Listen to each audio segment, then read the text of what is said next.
Guilherme. Sejam muito bem-vindos ao Mesa de Debates. Aqui quem está falando é o Guilherme. E vamos que vamos, pessoal, tá continuidade aqui na nossa programação da semana, conversando, debatendo, né, falando sobre diversos temas e novamente tocando aqui, né, algo que a gente já fez em outras horas sobre o papel do assistente social, né, o papel do serviço social.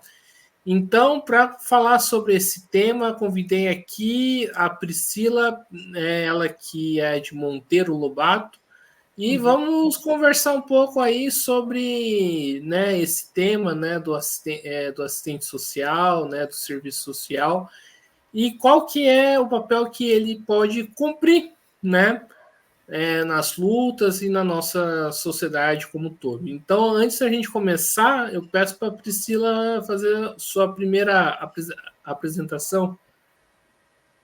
Oi, Guilherme. Boa tarde a todos, todas e todes.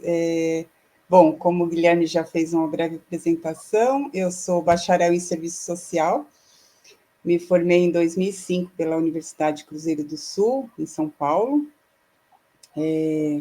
Atualmente eu atuo na política de assistência social, né, num serviço chamado CRAS, que é o Centro de Referência de Assistência Social, no município de Monteiro Lobato, aqui na região do Vale do Paraíba, na Serra da Mantiqueira.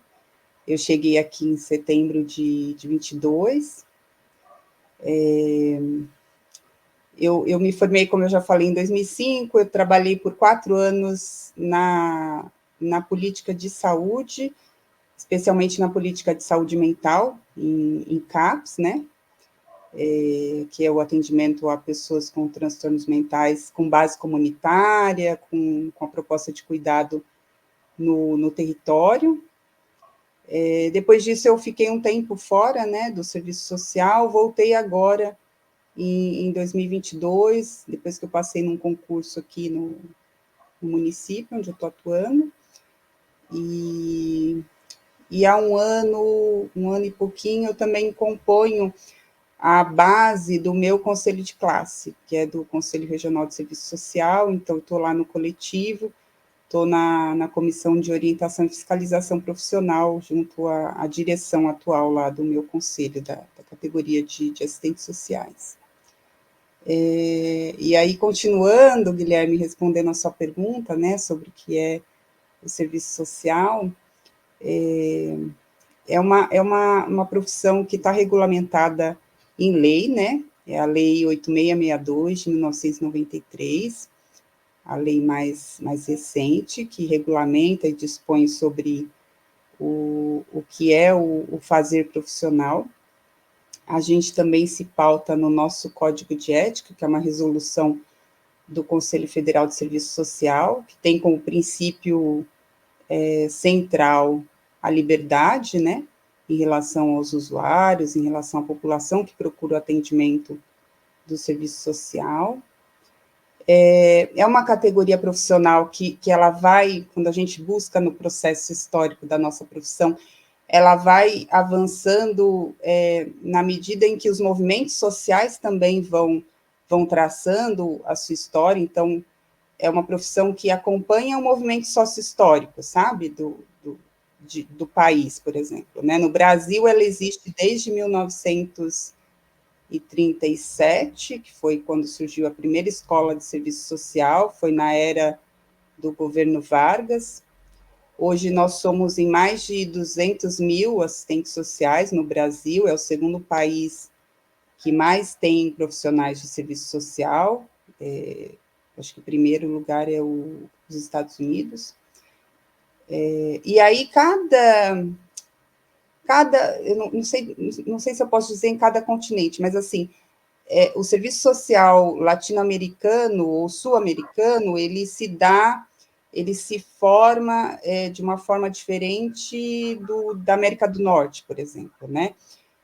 A gente, depois de muitas lutas e muitos avanços, hoje a gente pode dizer que a gente é uma profissão que se pauta na teoria social crítica, né? A gente, em algum momento da história, aí, né, desde 1937, com muitos movimentos dentro da categoria e muito por conta dos movimentos sociais que chegam para a gente no dia a dia, no cotidiano profissional, a gente pode dizer que a gente avançou no sentido de hoje ter poder se pautar na teoria social crítica, como eu disse, e pautado muito na tradição marxista, né? E aí tem diversos autores que se somaram para a gente, em algum momento, aí entre as décadas de 70 e 80, a profissão começar a caminhar para um movimento de ruptura com o conservadorismo, né? Porque a profissão, historicamente, ela se dá num viés assistencialista, paternalista, trabalhando em prol da classe dominante, a gente pode dizer assim. Trabalhando para manter a ordem, para a manutenção da ordem imposta pelo sistema capitalista. De alguma forma, em algum nível, a gente ainda atua como se fosse para manter essa ordem, mas a gente pode dizer que hoje em dia a gente faz um movimento de garantia de direitos, porque a gente também executa, como se a gente fosse o executor final de políticas públicas, políticas sociais, mas a gente, ao mesmo tempo que a gente recebe essas demandas e realidades no nosso cotidiano, a gente também tensiona com o poder público, né? A gente faz um tensionamento com as instituições, seja com o poder público, seja com o empresariado, e aí, na medida que a gente também vai traçando essas realidades, a gente também vai elaborando propostas e planos para que isso se torne, se efetive em política pública.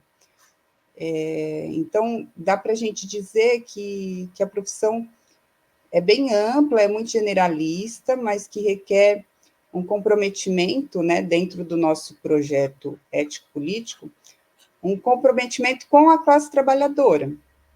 A gente tem que estar muito ligado, né, em tudo que está rolando, em termos de movimentos sociais, das bandeiras de luta, para que a gente consiga atuar de forma efetiva, de forma ética, e aí isso exige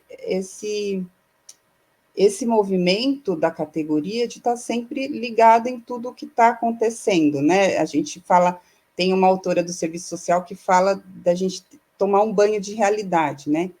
Então, na medida em que a gente entra em contato com a pessoa que nos procura, seja com indivíduos, seja com coletivos, com os movimentos de base, a gente está ali, né, colocando o pé na realidade para estar junto com esses coletivos e para fazer esses tensionamentos.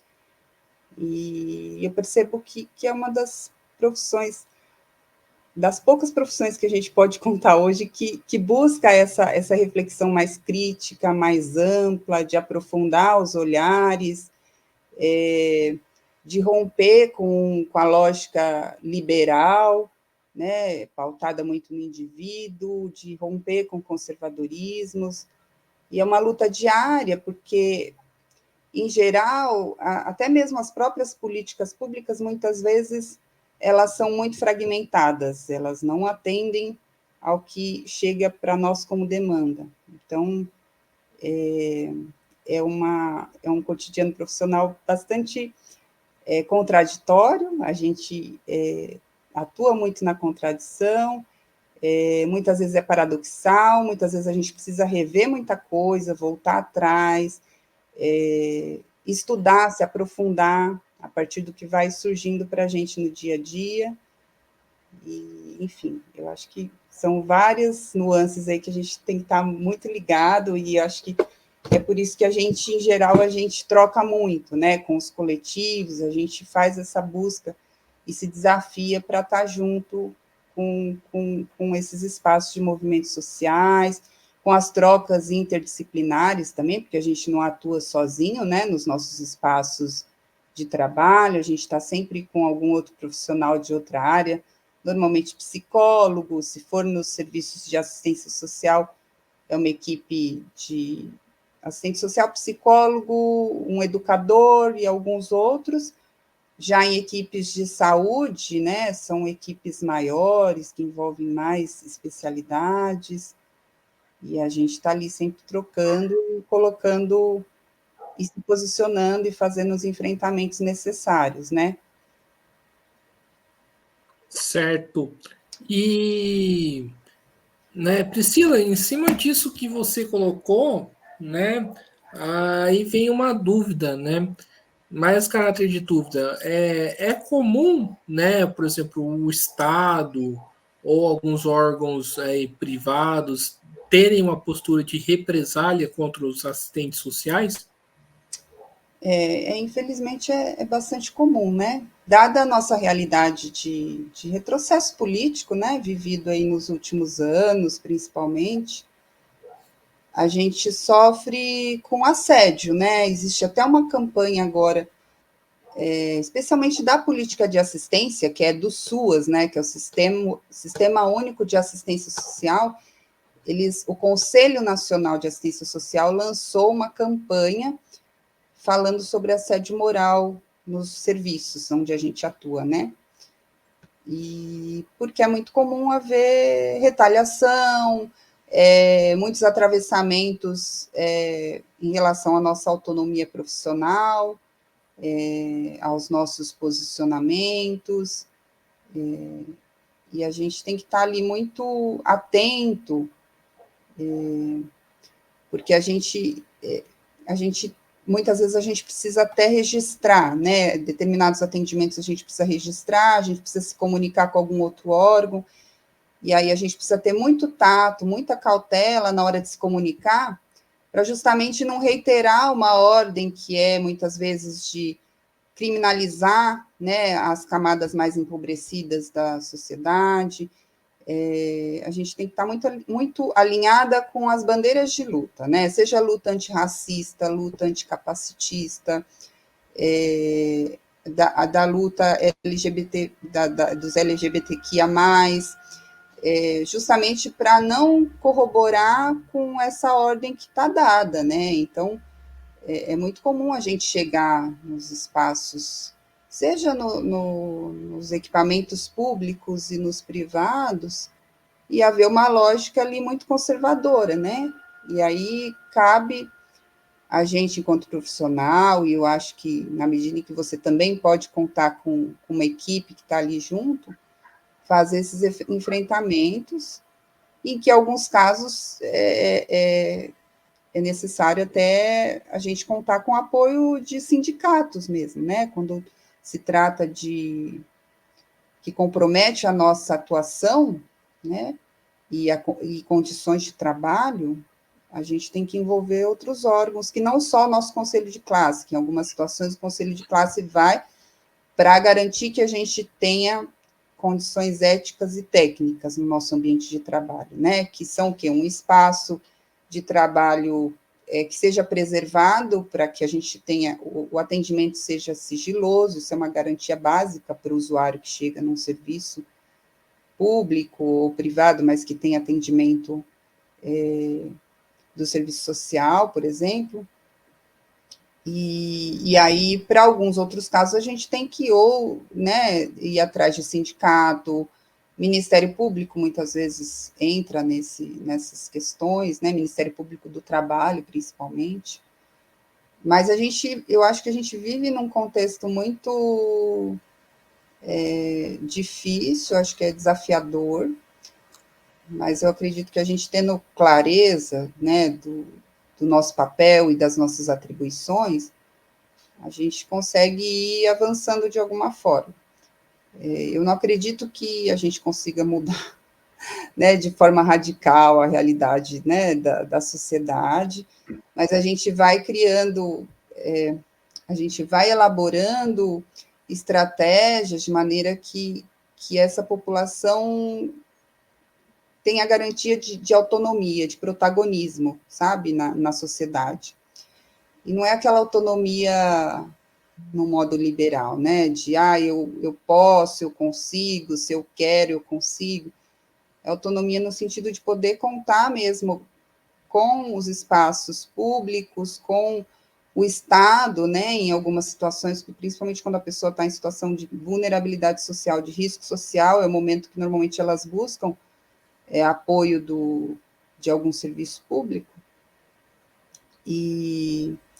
E aí eu acho que a gente fica nesse dia a dia, e às vezes a gente fica nesse meio de tensionar mesmo, como eu estava dizendo no comecinho da nossa conversa, assim, de fazer esses enfrentamentos, que eu acho que requer muita, além desse aprimoramento, né, que a gente tem que estar muito atento, como eu já falei algumas vezes aqui, mas requer uma disposição, né, requer, e que se a gente não cuida, pode até afetar a nossa saúde, né, é muito comum os profissionais adoecerem, né, não só assistentes sociais, ou os profissionais que atuam nas linhas de frente, né, adoecem, principalmente saúde mental, então a gente, de alguma forma, tem que se cuidar para não ser afetado, mas eu acredito que tendo clareza do papel e estando muito alinhado com o que a gente acredita enquanto a teoria que nos pauta, que é a teoria social crítica, eu acho que a gente consegue ir caminhando. Mas é um processo, né? É um processo. Acho que o serviço social é uma profissão que já se consolidou, né? Já tem a sua cara, sua identidade, e que nesse momento a gente sofre de alguma forma ainda com a questão da mercantilização da educação, porque a gente tem nos últimos anos houve um crescimento de cursos EAD, né, principalmente do serviço social. E aí a gente percebe que isso afeta justamente por não haver muitas trocas sociais, né? Em serviço social a gente precisa estar ali muito junto, trocando presencialmente, né? Para poder avançar. Então, a gente sente que essa lógica mercantilizada da educação também afetou, de certa forma, a qualidade da nossa formação, e que também é uma luta que o nosso Conselho Federal tem travado, aí, tem trazido para o debate, para a gente poder, de que forma que a gente pode melhorar isso, né? Porque é uma realidade, né? Está posta, e a gente tem que avançar e ter muitas trocas com a categoria, e quem está chegando agora, né? Quem está se formando aí nos últimos anos, principalmente. Certo. E Priscila, né, falar um pouco aí do sucateamento aí dos serviços públicos, como que isso atrapalha o trabalho aí do serviço do assistente social? Então, essa parte da gestão, eu troco algumas coisas aqui com a gestão onde eu estou atualmente, né? E eu acho que é um sucateamento meio que geral, né? Eu tenho conversado com outras colegas e com os meus pares, a gente entende que muitas vezes tem uma falta de entendimento também do que é o nosso papel, e aí eu acho que depende muito da gente, né, da forma como a gente se comunica com essas instituições para esclarecer, né, qual que é o nosso papel, porque é muito comum haver uma distorção da nossa atuação, e eu acho que o próprio senso comum, muitas vezes, acredita que o papel do assistente social seja de fiscalizar, ainda se mantém uma visão policialesca, né, do papel do assistente social. Então, a gente tem lutado no cotidiano para a gente desconstruir, né, essa visão que o senso comum tem em relação à nossa atuação. Agora, o que eu vejo nos serviços públicos que, primeiro, que tem uma redução das equipes, né? A gente acumula muito trabalho.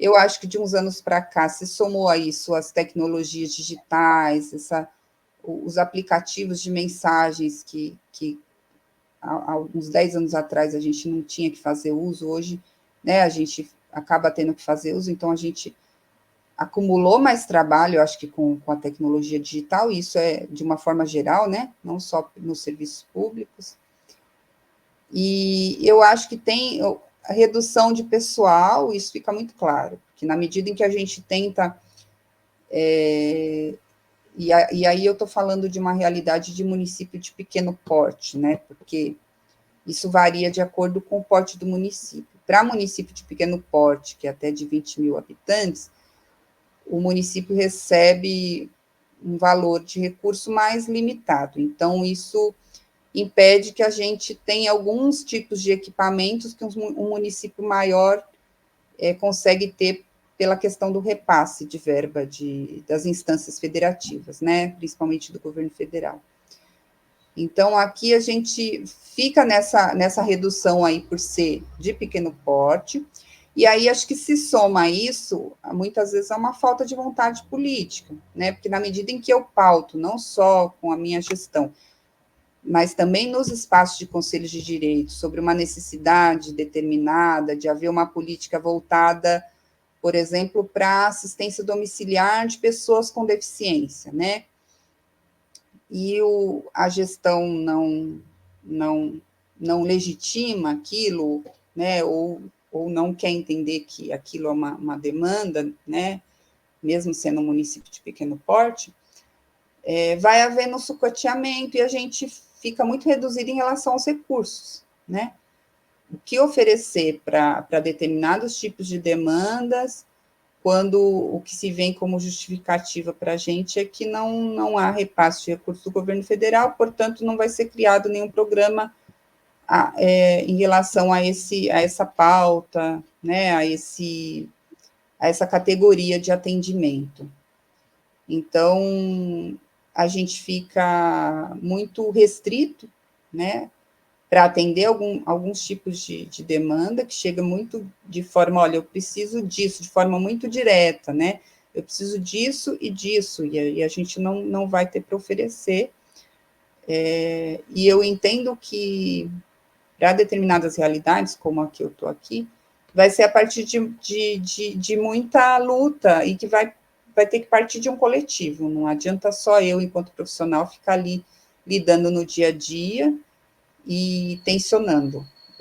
Eu acho que, à medida em que eu, de alguma forma, eu com a equipe aqui onde eu trabalho, a gente vai também levando essa pauta para um debate mais amplo, para a sociedade civil, talvez a gente consiga aprofundar e consiga trazer esse recurso, mesmo que saia do município, do Tesouro Municipal.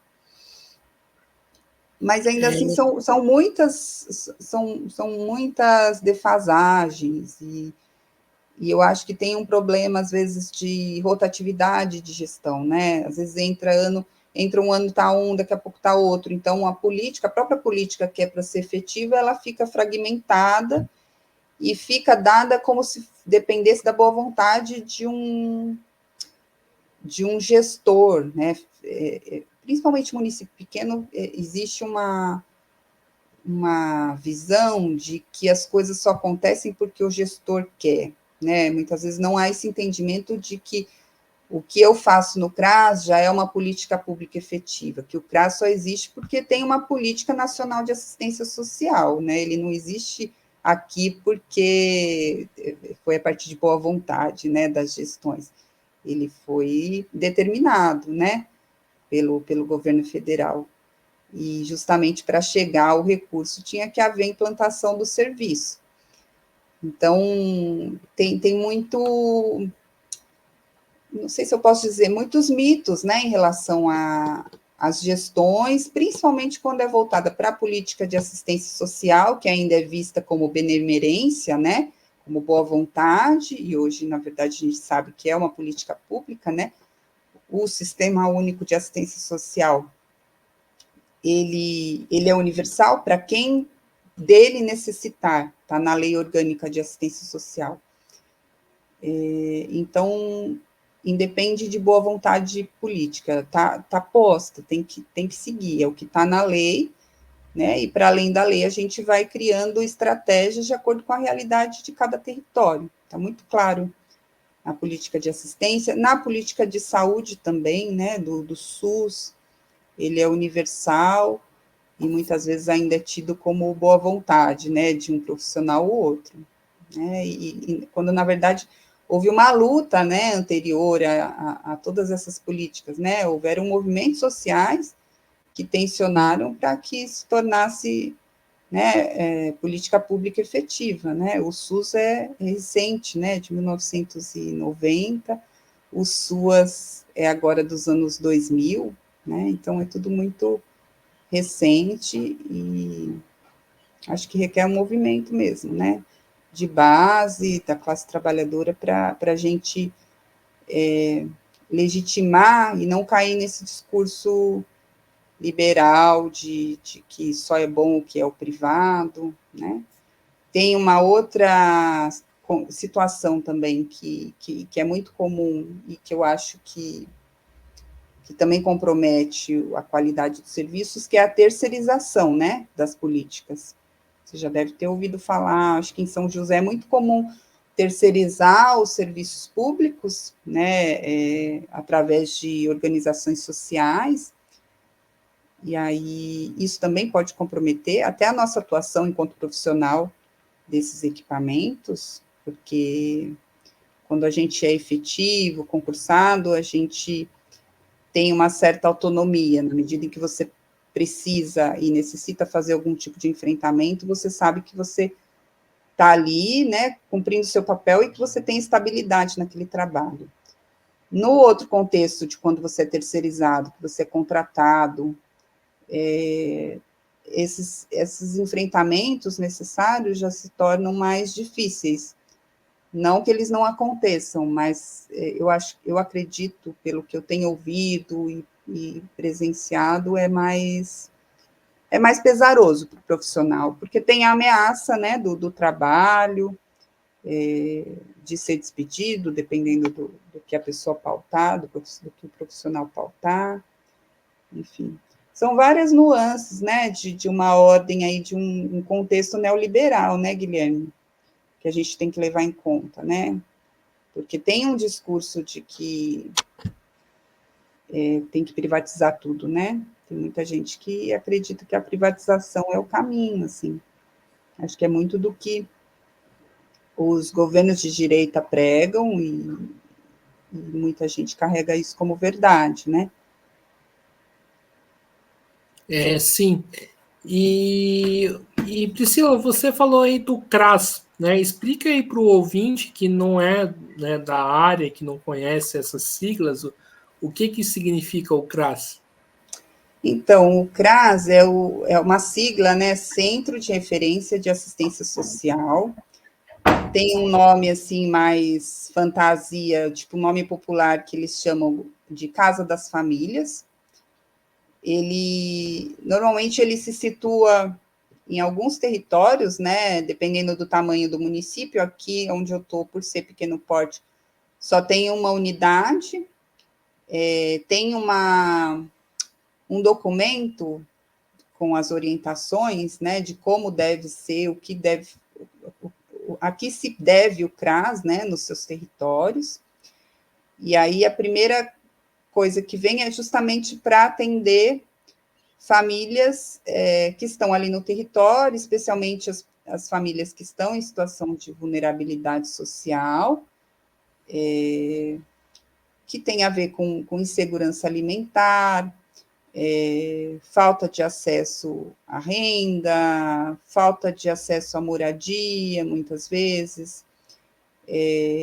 Quando se trata em relação à violação de direitos também, o CRAS é uma porta de entrada, né? Então, quando chega alguma situação de violação de direitos, seja com criança e adolescente, pessoa idosa, mulheres, pessoas com deficiência, o CRAS também fica como referência dessas famílias, né?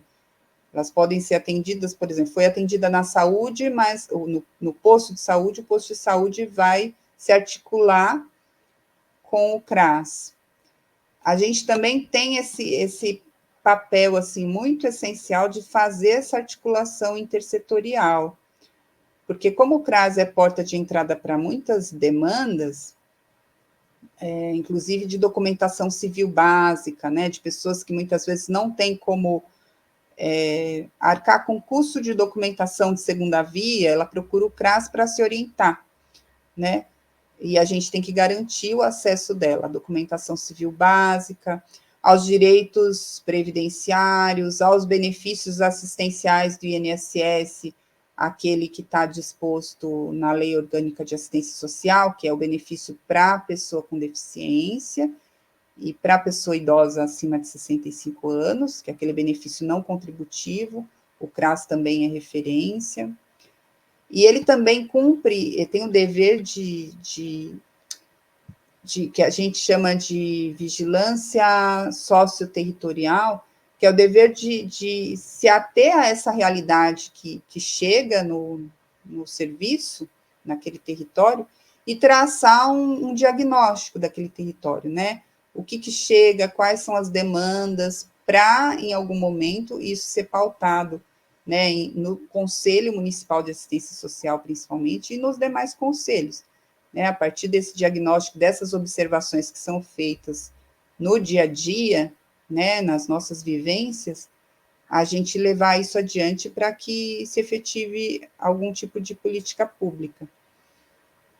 É basicamente isso, mas, e aí eu falo, na verdade, que é o ideal, né? Mas que no dia a dia fica muito atravessado. Muitas vezes a gente não consegue fazer essa vigilância que eu falei, de traçar um diagnóstico desse território, porque surgem muitas demandas emergenciais, a gente, por mais que a gente se atenha e seja muito consciente do nosso papel, a gente ainda assim é atravessado por demandas que não nos cabe, é atravessado em nossa autonomia profissional, ou mesmo em relação ao serviço como todo. Aí, nesse ponto, eu não falo nem só da minha atuação como profissional de serviço social. Muitas vezes o CRAS, por falta de recursos de forma generalizada no município como um todo, o CRAS vira o centro de tudo para que a gente resolva tudo aquilo, né?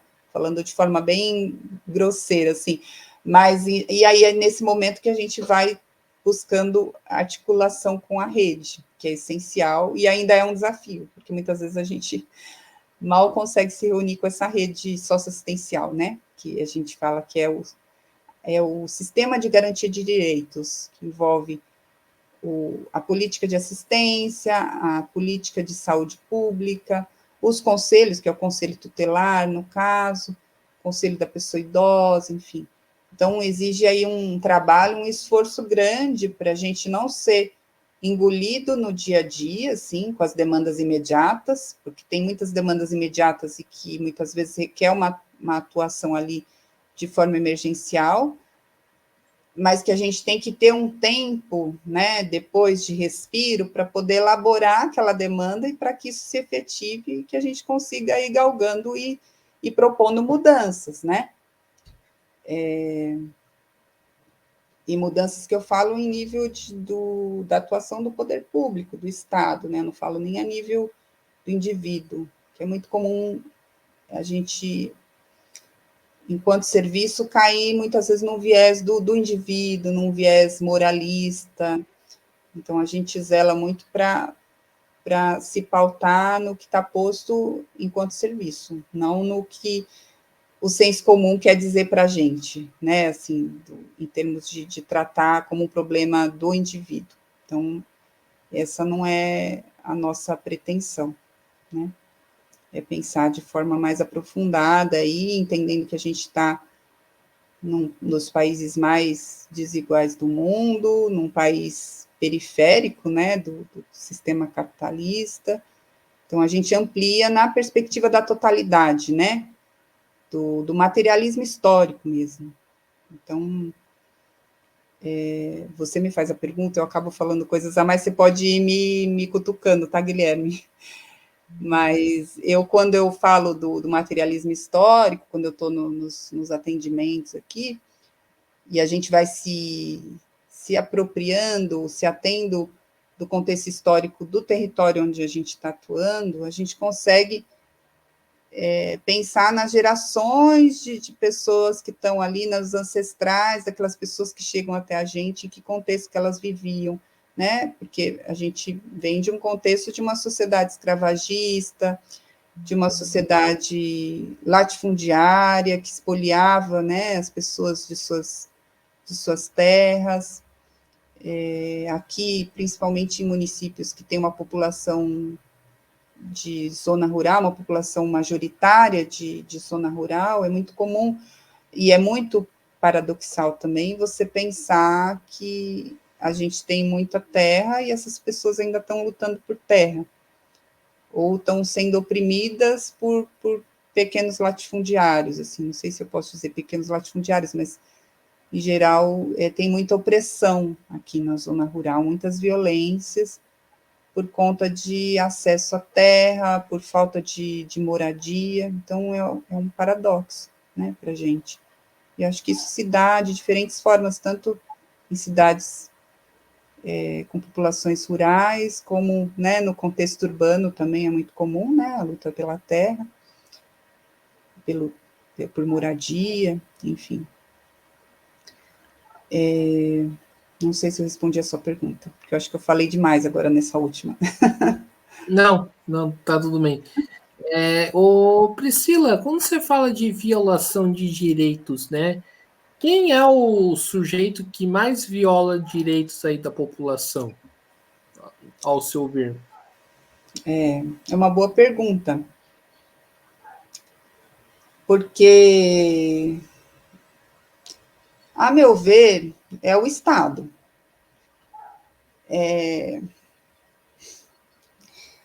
todo um sistema, né, que a gente construiu e vivencia.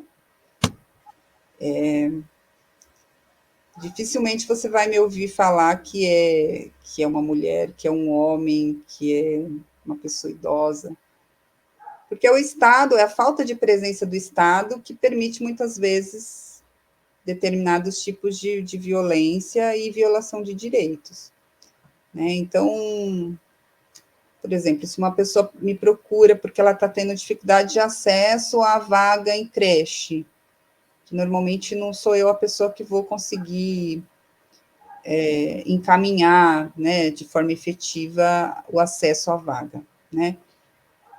Mas, em geral, é o Estado que está deixando de cumprir com o seu papel, né, de garantir o acesso à vaga creche. Quando a gente fala de uma pessoa idosa que está numa situação de desproteção ali, né, que tem gente que fala está em situação de negligência, e muitas vezes é uma pessoa idosa que não tem retaguarda familiar, ela mora sozinha. Aqui é muito comum as pessoas morarem sozinhas, os mais novos terem migrado para uma cidade maior em busca de sobrevivência, de trabalho, de renda, enfim. E aí tem uma tendência, né, de culpabilizar o indivíduo ou a família, a pessoa direta, né, quem tem vínculo biológico com essa pessoa. Mas, em geral, se a estrutura, né, não está permitindo que essa pessoa esteja com aquela pessoa idosa naquele momento, né, o Estado, de certa forma, tem que efetivar alguma política para que essa pessoa tenha uma assistência no território onde ela mora, né? E, em geral, eu tenho me pautado muito, assim, e tensionado muito em relação à efetivação de políticas para essas pessoas que estão sofrendo algum tipo de violação de direitos. Quando se trata de mulheres em situação de violência, de que forma que a gente trava esse debate com a rede, mesmo com essa mulher, porque a gente tem que se desconstruir de muitos preconceitos em relação à mulher, né? Entendendo que a gente está numa sociedade patriarcal e machista, e a gente ainda ouve, né, muitas reproduções de falas preconceituosas em relação às mulheres que estão em situação de violência e que muitas vezes não conseguem sair daquela condição, né? Então, de que forma que as equipes da rede socioassistencial se ampara e dialoga para o atendimento, para garantir um atendimento digno para essa mulher, para essa pessoa idosa, para a pessoa com deficiência, porque a gente, né, trava uma luta aí anticapacitista, né? A gente sabe que o capacitismo ainda é muito presente na nossa sociedade. E então, aqui tem uma tendência, eu acho que é muito de município pequeno também, eu parto muito aqui da minha realidade, e eu acho que em cidades maiores também não é muito diferente, mas numa outra proporção, talvez. Mas tem uma tendência que quando o Estado não se faz presente ou não cumpre com seu papel em termos de política pública, tem uma tendência a judicializar, que a gente fala, a mandar, encaminhar isso para o Ministério Público, e aí o Ministério Público volta, né? Eu tenho feito esse movimento em algumas situações. O Ministério Público volta para o município cobrando algum tipo de efetivação de política pública. E quando eu faço a denúncia para o Ministério Público, Priscila, né? Os outros profissionais eu não sei, mas eu tenho já colocado, e eu faço a denúncia como cidadã, né? Eu não coloco ali que eu sou assistente social da rede, nada. Eu coloco ali, eu dou a entender que naquela situação em que a pessoa está, se exige a presença do Estado, mas não do Estado que vai tutelar aquela pessoa. Por exemplo, quando se trata de uma pessoa idosa que está sozinha, né? Vai ser o Estado que vai efetivar um cuidado para aquela pessoa. E que tem que estar pautado numa legislação, inclusive, que hoje tem, por exemplo, no caso de pessoa idosa, tem o Estatuto do Idoso, né? Que muitas vezes as pessoas acham que qualquer situação é para institucionalizar, né? A pessoa idosa, e aí eu me pauto muito no Estatuto do Idoso, com o intuito de esgotar todos os recursos que tem, né, naquele território, naquela comunidade, para que aquela pessoa não precise romper com o vínculo dela com aquele território, onde ela está ali por décadas vivendo, né? Então, é um movimento que se faz necessário em várias frentes, não é só na política de assistência, na saúde também, é ter esse movimento que, inclusive, tem a ver também com o movimento da luta antimanicomial, né? Então, eu tendo a ser radical, às vezes, em relação à questão de institucionalização das pessoas, e aí eu estou tentando lembrar agora a sua pergunta. Você falou do Estado, né?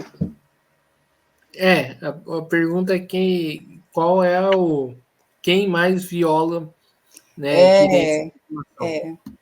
E aí eu acho que eu não sei se eu me fiz entender de novo, desculpa, eu esqueci sua pergunta. Eu vou começar a anotar, Guilherme, para eu não me perder muito.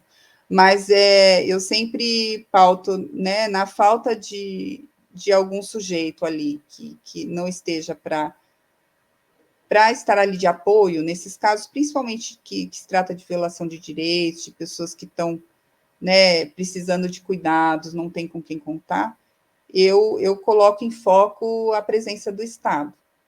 E aí, com muito cuidado, eu acho que tem que ter muito cuidado para não judicializar aquilo e criminalizar, né, essas populações que já sofrem, né, por conta de não acesso à renda, por vários tipos de violências institucionais que elas sofrem, né, que é muito comum.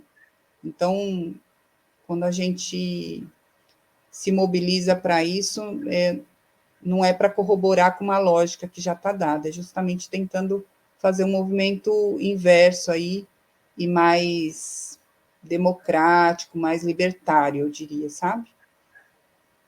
E, Priscila, vamos aí para as duas últimas perguntas, né? E a primeira pergunta que eu faço, né, é em relação à questão aí, né, de enchentes, né, visto que Monteiro Lobato aí passou aí por uma situação, não diria parecida com o Rio Grande do Sul, mas enfrentou uma enchente recentemente. Qual que é o papel do assistente social frente a esse momento que nós estamos vivendo aí de crise climática, né? Como que vocês podem ajudar, né, para poder, né, atuar aí para defender a população, a classe trabalhadora nesse momento tão complicado que nós estamos vivendo? Então, primeiro dizer que está no nosso código de ética, né, que é dever do assistente social atuar em situações de emergência e calamidade pública, e a gente está entendendo que é uma realidade, né, que vai ser cada vez mais frequente, né, dos desastres naturais, que a gente, pelo que eu tenho visto e ouvido, é uma condição, né, que está dada, algumas coisas são, pode ser que a gente consiga minimizar, e outras já foi, né, assim, eu acho que tem a ver com o processo socioambiental, né, do avanço das cidades aí, do crescimento desordenado, e aí envolve, acho que luta por moradia, né, as pessoas precisam de um lugar para morar, e normalmente afetam as populações mais empobrecidas, né, que foi o que aconteceu aqui em Monteiro Lobato, foi agora em 1º de março, teve um desastre natural, né, teve um volume de água muito alto, e a gente entende que somado a uma condição aí ambiental que não favorecia, porque o que a gente sabe é que houve algumas alterações no curso do rio, né, alterações de obras de engenharia, e que isso, a princípio, pode sim ter afetado e pode ter ampliado aí as enchentes, né, porque foi uma proporção muito grande, foi acho que foi a maior, acho não, foi a maior em 60 anos, né, em quem está aqui para contar história, para quem já é mais idoso, nunca tinha visto um volume de água tão grande. E aí, a gente, enquanto assistente social, tem um papel importante, tanto no processo operacional lá do comecinho do pós-desastre, né, nesses primeiros dias pós-desastre, o CRAS, no caso, fica como referência ali, para além da parte operacional, que a Defesa Civil fica à frente, o CRAS fica ali para garantia da provisão dos benefícios eventuais, que a gente fala, que são os benefícios de bens e insumos, né, de alimentação, produtos de higiene e limpeza, esses produtos essenciais e básicos para a sobrevivência humana, água, né? Então, tudo isso foi levantado através do Fundo Social, que é um setor que não é o CRAS, mas que atua junto ali dentro da mesma secretaria. E o CRAS fica no movimento de garantir os direitos dessa população. Só que a gente percebeu que nesse último desastre, a gente se viu numa precariedade em termos de serviço, e a gente percebeu que a gente não tem nem mapeado, assim, onde estão essas pessoas com deficiência, que são as pessoas que teriam prioridade no atendimento, né, da Defesa Civil, no caso. Isso pensando num planejamento aí, né, em casos de reincidência aí, de novos desastres, né, que a gente não pode desconsiderar. E aí, o CRAS, junto com o Conselho Municipal de Assistência Social, agora está se mobilizando para pautar isso em reuniões, para envolver tanto o gestor de assistência social, para que articule isso com demais setores, seja com meio ambiente, com saúde, e seguindo também uma cartilha de orientações que já existe do governo federal. É uma cartilha recente, que saiu em 2023, que fala da assistência social em situações de calamidade e emergência climática, né? Então, tem bastante material e que a gente aqui, a gente ainda está se apropriando, porque pegou a gente, assim, de surpresa. Primeiro que o município não recebeu nenhum aviso de que ia haver, né, esse nível de água, enfim. Então, eu acho que pegou toda a população de forma desprevenida, ninguém teve tempo né, de cuidar de nada, e foi um desastre grave, e que as pessoas não morreram por sorte, porque teve bairros aqui que a água subiu mais de 2 metros, então as pessoas saíram nadando. É um município que não tem um batalhão de bombeiros, né? Não tem bombeiros, não tem bote da Defesa Civil.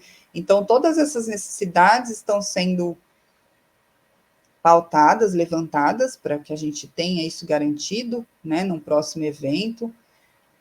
E também cuidando para aprofundar essa pauta, né? Porque acho que é uma pauta agora geral, ainda mais depois da catástrofe do Rio Grande do Sul, para aprofundar e não tratar como um mero desastre que foi só por conta de volume de chuva, né? Pautar isso a partir de questões mesmo socioambientais, da questão da ocupação dos territórios, de que forma isso está se dando, e também conversando e dialogando muito com as populações que estão, né, que moram nesses trechos aqui, que é muito, aqui a maioria da população ocupou beira de rio, né, e que foi a forma que elas encontraram, e que estão aqui há muito tempo, morando em beira de rio. E algumas já sofrem com enchentes todos os anos, e já é sabido, mas nessa proporção, né, ninguém esperava. Então, eu acho que o nosso movimento agora, inclusive eu como assistente social, eu estou tentando me articular com o Conselho de Meio Ambiente para me ater e para me apropriar da pauta, né, em relação ao meio ambiente. A gente tem um Conselho do Meio Ambiente, especialmente, é bem ativo, tem bastante gente participando. A gente teve algumas situações aqui que mostraram um desrespeito em relação à causa ambiental, por conta das gestões aqui antes do desastre, né? Houve corte de árvores sem consulta pública, acontecem muitas coisas aqui de forma muito arbitrária e unilateral. Então, os conselhos têm sido esses espaços que têm buscado tensionar e desconstruir essa lógica, né, de atuar de forma antidemocrática, porque, no fim das contas, né, quem paga é a população, né, que mora na beira de rio, enfim, que já vive muitas vezes numa condição de sobrevida por conta de não acesso à renda. A gente tem uma série de problemas por ser município pequeno, tem muita condição de trabalho degradante, e aí ainda assim ter que conviver agora com essa condição aí de ameaça, né? Porque é uma situação de ameaça que a gente vive. Então, eu estou esperando, enquanto profissional, que a gente consiga ir dialogando. A gente tem avançado aos poucos nessas reuniões de conselhos, mas eu espero muito que para o ano que vem a gente esteja mais preparado, preparado no sentido operacional, porque eu acho que a gente ficou muito perdido, né? Muito perdido, porque foi uma proporção muito grande de água e, apesar de ter sido garantido todos os insumos para a população que foi afetada diretamente, ainda assim teve muitas confusões em termos políticos, eu diria, né? Porque a gente está num ano que a gente sabe que é ano de campanha eleitoral, então muitas vezes, dependendo da gestão, usa isso como forma de ganhar pontos em relação à população, né? De dizer o que fez, quantas cestas básicas foram entregues, e sem mensurar o dano subjetivo também que há, né? Nessas pessoas que foram, elas não foram desapropriadas, mas elas perderam quase tudo, né? A maioria perdeu tudo. Então, o debate tem que ser aprofundado. Eu não crio muitas expectativas em relação a esse ano, mas é uma coisa que é um movimento que a gente está fazendo aos poucos, mas a gente está avançando, porque é algo que não dá para esquecer, né? Porque o ano que vem chega o verão de novo, final do ano, né? Vem o verão. Aqui, normalmente, fevereiro, março, chove bastante, é um lugar que já chove muito, então eu espero que a gente esteja minimamente preparado.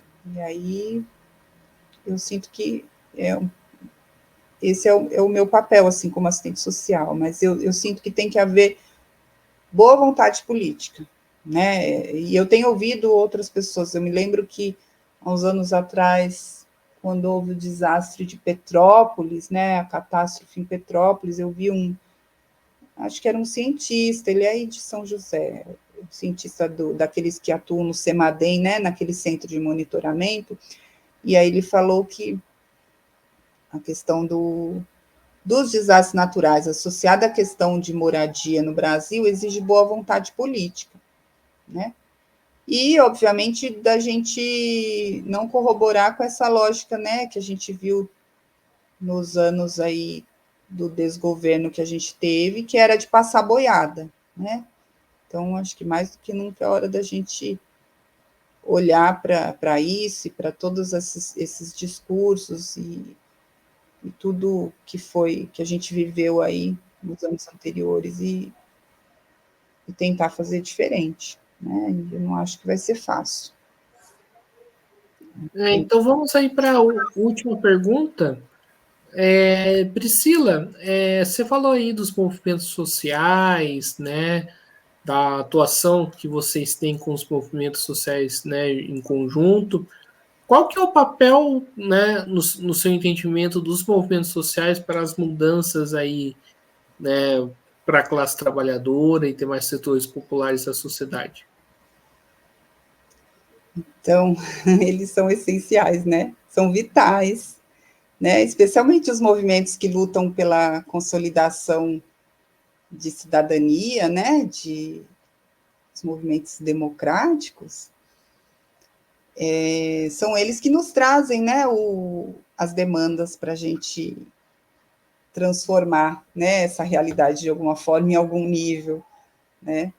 Então, quando eu falo do nosso dever enquanto profissional andar junto com os movimentos sociais, e de que forma que isso se dá no dia a dia, é que, na verdade, a gente vai atendendo as pessoas e a gente vai observando que mesmo quem não está num coletivo, que está ali sendo atendido individualmente e que está trazendo uma demanda aparentemente específica, né, da realidade daquela pessoa, ela também está num movimento de resistência, né, que ela está se mobilizando para tentar ter acesso à renda, para tentar ter acesso a um direito. Então, já são considerados movimentos sociais por si só, movimentos de resistência, eu diria. E aí, quando a gente está no território atuando, a gente vai reconhecendo esses movimentos em diferentes níveis, né?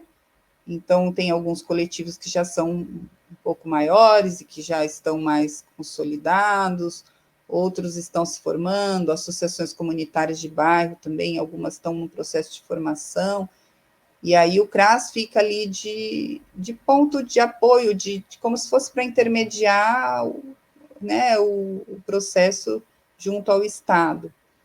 Além do CRAS, existem os conselhos de direitos, e que para muita gente ainda não é sabido, né? Se você for conversar com muita gente, as pessoas não sabem que existem os conselhos de direitos, porque eles ainda, na prática, em muitos lugares, não são garantidos esses espaços, né? Não se faz reunião, não se divulga calendário de reuniões, então a população acaba que não tem acesso a essas informações, né? A um direito dela de ter participação ali de forma indireta na elaboração, na efetivação de política pública, e aí acaba que essas pessoas que estão num modo mais solitário, vamos dizer assim, em seu movimento, elas vão buscar esse apoio ou essa demanda que ela tem, talvez emergencial, vai centralizar numa figura. Muitas vezes ela vai no gestor daquele município, ainda mais quando é um município pequeno, ela procura pelo gestor. E aí perde um pouco, né, a lógica, porque ela vai entender que talvez só aquele gestor garante e depende da boa vontade dele, quando na verdade é um direito dela, né? Então, eu creio que eles são essenciais, como eu já falei, a gente tem caminhado aqui quando eu cheguei aqui em setembro de 22, havia uma certa resistência de alguns movimentos sociais, né, em relação aos serviços públicos, porque a gente sabe que muitas vezes o atendimento, né, falta em qualidade em determinados setores. Então, tinha uma resistência, e a gente tem observado que a gente tem construído aí algum tipo de parceria, no sentido de poder contar com esses movimentos, na hora que a gente precisa se mobilizar para travar alguma pauta, principalmente nos espaços dos conselhos de direitos. Então, a gente tem contado com a participação popular. Ainda é muito mínima, né, perto do que é necessário, mas a gente sente que está avançando. E aí eu acho que o nosso processo de atendimento e de garantia aos direitos se dá muito por esses movimentos, que é o que eles trazem, né, os movimentos de base, né. E a gente também é base, né, eu também sou trabalhadora, né, eu não posso falar também de um lugar que eu estivesse externo, né, fora disso, né. Eu sou base, sou trabalhadora, monitório, então convivo com essas condições e observo, né, então eu acho que a gente está junto, né, a gente segue junto, e eu acho que é um esforço que a gente tem feito, tem buscado aqui.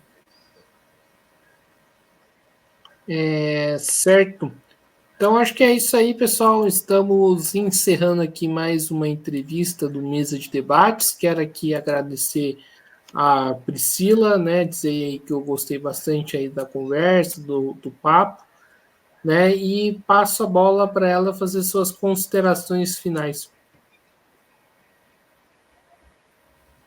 Ai, Guilherme, eu que agradeço também pela oportunidade. A gente demorou um pouquinho, né, para conseguir se encontrar. Semana passada eu estava um pouquinho ocupada.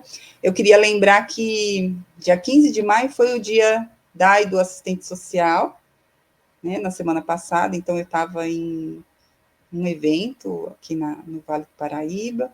A nossa pauta desse ano do conjunto do Conselho Federal de Serviço Social foi sobre a luta anticapacitista, e foi agora dia 15 de maio.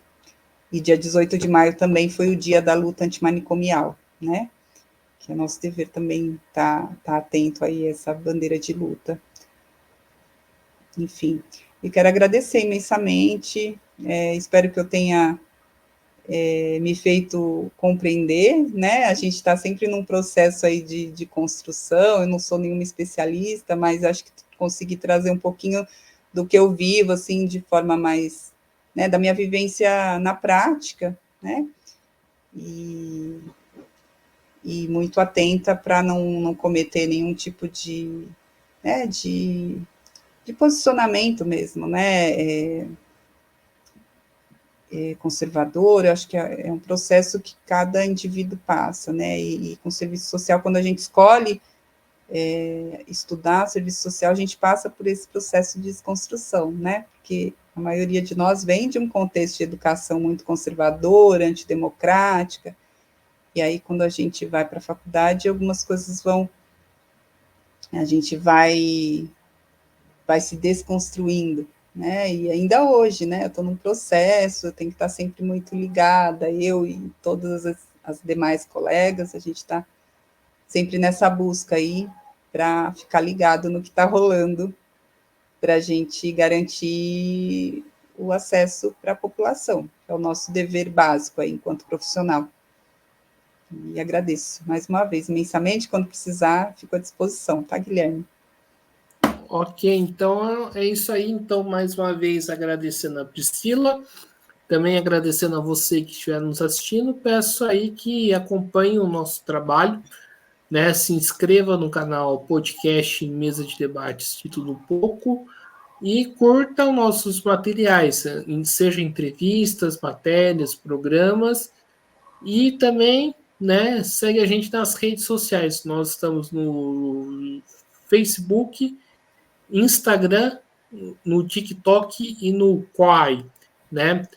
E quem puder, colabore aí com o nosso Pix, 385-007-02800, CPF. Lembrando que o Mesa de Debates é um canal independente, não recebemos aí dinheiro nem do Estado, nem do capital privado, e nem queremos, e para a gente poder crescer, né, chegar no um número maior, a gente precisa, né, de ter um investimento da qual hoje a gente não tem, mas, né, quem sabe futuramente. Então, quem puder colaborar, então será muito bem-vindo e a gente agradece.